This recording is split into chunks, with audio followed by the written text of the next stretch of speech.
Okay, so in this example we're being asked to find the complex zeros using the quadratic formula.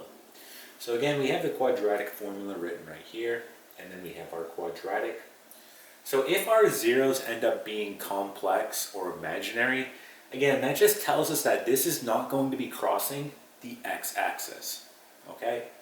So let's go ahead and find these zeros by using the quadratic formula. So again, it may be useful to write out a quadratic in standard form, which is going to be ax squared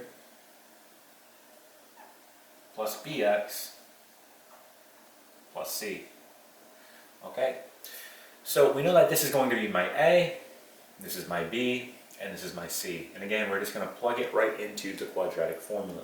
So doing that, we're going to get the following. So negative b, so we can say x equals negative b. Well, this is my b, so two negatives are going to make a positive. So this is really positive 3. So I plug in a positive 3 plus or minus the square root of. This gives me negative 3 squared, right? That's b squared, minus 4 times a, which is 2, times c, which is 3.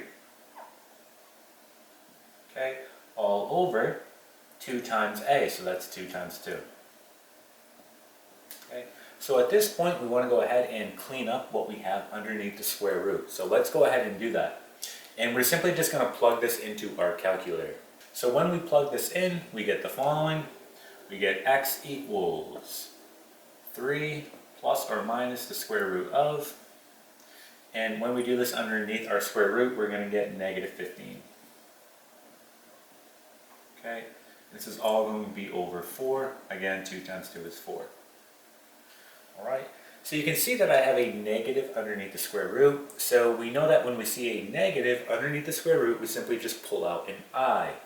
So rewriting this, we get x equals 3 plus or minus I square root of 15, right, all over 4. Okay.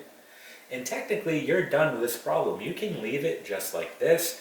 You could also write out the individual zeros. So for example, writing out the individual zeros, you'd have the following. You'd have x equals 3 plus I square root of 15